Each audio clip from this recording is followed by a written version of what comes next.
নমস্কার বন্ধুরা, আমি প্রীতম। আপনারা দেখছেন লটারি সংবাদ অফিসিয়াল ইউটিউব চ্যানেল। আপনারা কি কখনো শুনেছেন কেউ একজন এমন একটি দেশ থেকে এসছে যে দেশের নাম পৃথিবীর মানচিত্রেই নেই?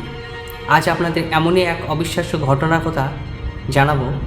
এক ভ্রমণকারী টোকিওর হানেদা বিমানবন্দরে এসেছিলেন এবং তার পাসপোর্টে যে দেশের নাম দেখান সেই দেশ পৃথিবীর মানচিত্রেই নেই। তো চলুন এমনই এক অবিশ্বাস্য ঘটনা আজ শোনাব।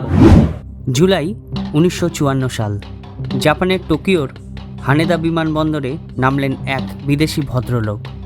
চেহারায় আত্মবিশ্বাসী, পোশাকে পরিপাটি আর কথাবার্তায় শিক্ষিত অভিজাত ভাব।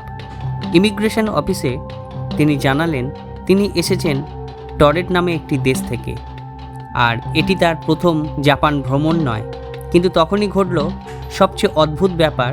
অফিসাররা তার পাসপোর্ট হাতে নিয়ে হতবাক, কারণ সেখানে স্পষ্ট লেখা ছিল দেশের নাম টরেট, কিন্তু পৃথিবীর মানচিত্রে এমন কোনো দেশই নেই। আরও অবাক করা বিষয়, পাসপোর্টে ছিল ইউরোপের একাধিক দেশের ভিসার সিল, এমনকি জাপানের পূর্বের সফরের প্রমাণও। তার ব্যাগে পাওয়া গেল ব্যবসায়িক কাগজপত্র, চেক বই, পরিচয়পত্র, সবই আসল বলে মনে হচ্ছিল। তখন ভদ্রলোক বললেন, আমার দেশ টরেট ইউরোপ আর আফ্রিকার মাঝখানে, অ্যান্ডোরার কাছে অবস্থিত। আমার দেশ 1000 বছরের পুরনো, নিশ্চয়ই আপনাদের মানচিত্রে ভুল আছে। অফিসাররা তাকে ম্যাপ দেখালেন, কিন্তু সেখানে টরেট নামক কোনো দেশই নেই। ভদ্রলোক নিজেই বিভ্রান্ত হয়ে পড়লেন, যেন সত্যিই তার চোখের সামনে তার দেশ হারিয়ে গেছে। এরপর তাকে এক হোটেল রুমে নিয়ে যাওয়া হলো। কঠোর নজরদারির মধ্যে বাইরের পুলিশ গার্ড, জানালা বন্ধ, কোনো পালানোর উপায় নেই।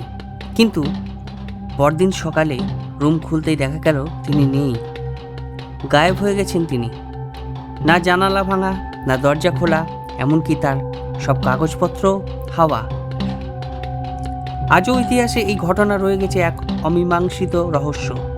তিনি কি সত্যি কোনো সমান্তরাল জগৎ থেকে এসেছিলেন, নাকি সময়ের ফাঁক গলে ঢুকে পড়েছিলেন আমাদের পৃথিবীতে, নাকি এটা কেবলই এক সুচতুর প্রতারণা? সত্যি আমরা হয়তো কোনোদিনই জানতে পারবো না, কিন্তু আপনি কি বিশ্বাস করেন? তো বন্ধুরা, এই ভিডিওটি যদি আপনাদের ভালো লেগে থাকে অবশ্যই আমাদের চ্যানেলটি লাইক, শেয়ার এবং সাবস্ক্রাইব করবেন। ধন্যবাদ।